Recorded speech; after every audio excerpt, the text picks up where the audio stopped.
15 তারিখ থেকে আমরা ন্যাশনাল চ্যাম্পিয়নশিপ যেটা সেকেন্ড রাউন্ড যেটা বাকি ছিল ফাইনাল রাউন্ড যেটা ওটা আমরা শুরু করছি 15 তারিখ থেকে। এটা বিকেএসপি 2 মাঠে শুরু হলো। তো এটা আমরা মোটামুটি এটা চূড়ান্ত করে ফেলেছি এবং টিমগুলি 14 তারিখে রিপোর্ট করবে এবং 15 তারিখ থেকে খেলাগুলি শুরু হবে। 50 ওভার্স করে দিয়েছি কারণ গত বছর উম, এই খেলাগুলো সেকেন্ড রাউন্ডটা 2 দিনের ম্যাচ ছিল, ফাইনালটা 3 দিনের ছিল। তো সেই জায়গা থেকে আমরা একটু চেঞ্জ করেছি কারণ খুব বৃষ্টির সমস্যা, মাঠে সমস্যা হচ্ছে, সেই জন্য সময় একটু কম লাগে যাতে 50 ওভার্সে যেহেতু অনেকদিন ধরে খেলা হচ্ছে না, প্লেয়াররা যাতে এই ফর্মেটটাও বেশি কিন্তু খেলতে পারে উচিত ভাবনা করে এটা করা হয়েছে এবং ইনশাআল্লাহ 15 তারিখ থেকে এটা শুরু হবে।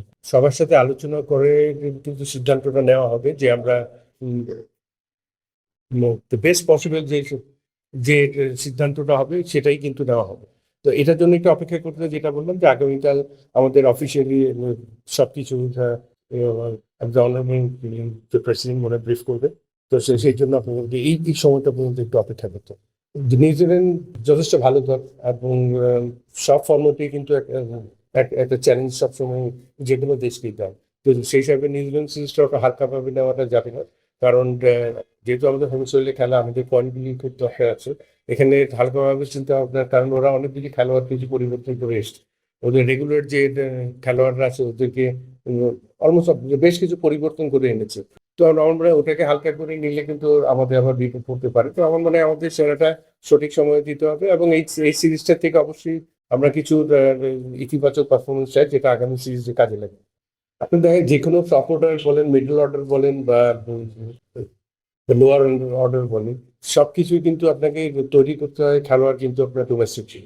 এখানে কিন্তু আমাদের হাই পারফরমেন্স ইউনিট আছে, আমাদের এই টিমের টাইগার্স ক্রিকেটার আছে, নার্সিং করা হয় কোচদের নিয়ে, সেভাবে কিন্তু ডেভেলপ করতে হয় এবং প্লেয়ারদেরকে কিন্তু পারফরমেন্সে তখন ডোমেস্টিক ক্রিকেটে দেখতে হয় কে কোন জায়গায় কোন পজিশনে কতটুকু ভালো করতে পারছে, ওই যে ডেভেলপের জায়গা। তারপরে ইন্টারন্যাশনাল এরিনায় আপনি ওই খেলোয়াড়কে এটলিস্ট 5টা থেকে 6টা ইনিংস তো দেখতে হবে যে ওই প্লেয়ারটা কেমন খেলে, তারপর স্ট্যাবলিশমেন্টের যে প্রশ্নটা আসে।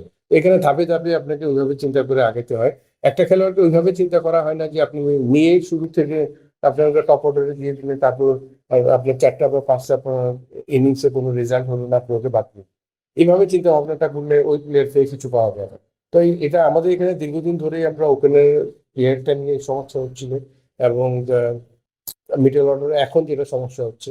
তো আমার মনে হয় একটা বা পুরা ফুলফিল একটা দল কিন্তু ওইভাবে রেডি হয় না। এটাকে কিন্তু আস্তে আস্তে ডেভেলপ করতে হবে। টিম ম্যানেজমেন্টে যারা আছে এখন এই ধরনের দায়িত্ব আছে, কোন জায়গায় লেকিংস আছে এগুলিকে কিন্তু ঠিক ভালো মতো কাজ করে কিন্তু খেলোয়াড়দেরকে তৈরি করা। তো এখানে সম্মিলিতভাবে প্রচেষ্টা করতে হবে এবং আমার মনে হয় যে এই জায়গাটা আমাদের এইচপিতে আরো একটু জোর দিতে হবে, কারণ এইচপি হলো এমন একটা জায়গা যেখান থেকে খেলোয়াড়দের পুরোপুরি তৈরি করা হয় ইন্টারন্যাশনাল টিম। তো আমার মনে হয় এই জায়গাটা আমরা এখন আলোচনা করছি, আমাদের বর্তমান প্রেসিডেন্টের সাথে এটা নিয়ে আলোচনা হচ্ছে হাই পারফরমেন্সকে আরো কেমনে আরো মানে খুব ভালো মতো যাতে এটাকে রান করা যায় আর ভালো স্পেশাল স্পোর্টস গুলিকে ইনভলভ করা যায় এখানে। কারণ এখান থেকেই কিন্তু এই আগামী দিনে ক্রিকেটাররা পাইপলাইনে আসবে। তো সুতরাং এটার প্রতি ভালো মতো গুরুত্ব দিয়ে আমাদেরকে আগাতে হবে। এই ডিপার্টমেন্টে আমি শুরু থেকে কাজ করছিলাম, ফার্স্ট ক্লাস ক্রিকেটটা, তারপরে আমাদের টি-20 যেটা আমরা এনসিএল এ টি-20 করেছিলাম, তারপর বিসিএল ওডিআই অলরেডি শেষ করা হয়েছে এবং এখন ন্যাশনাল চ্যাম্পিয়নশিপের এটা চলতে, তার সাথে সাথে বিসিএল 4 ডেজটা এখন বাকি আছে। তো এটা আমাদের আগামীকালকে আপনাদেরকে 100% আপডেট দিব যে আমরা কত তারিখ থেকে বিসিএল, একটা চিন্তা ভাবনা আছে যাতে 2টা রাউন্ড শুরু করে দেন প্রিমিয়ার লিগ হবে, ওটার পরে আমরা আরেকটা রাউন্ড করি।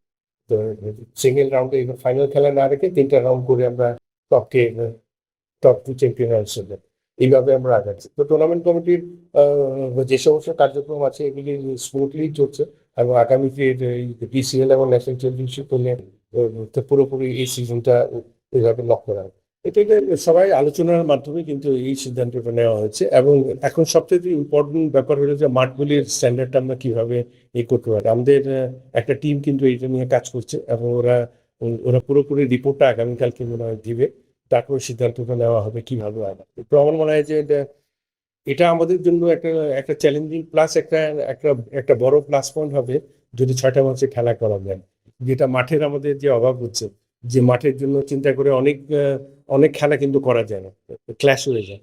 তো সেইভাবে চিন্তা ভাবনা করে কিন্তু ওইভাবে যে পদক্ষেপগুলো নেওয়া হচ্ছে। তো আমার মনে হয় যে এটা ভেরি পজিটিভ সাইন, এবং এটা যদি আমরা যদি করতে পারি, এটা অবশ্যই আগামী দিনের আরো স্মুথলি যে কোনো ডোমেস্টিক ক্রিকেটের ম্যাচগুলি পরিচালনা করার জন্য সহজ হবে। For more updates, subscribe to our YouTube channel and click on the bell icon. Follow us on Facebook and Instagram. Download T Sports app to enjoy exciting games and highlights. Visit tsports.com.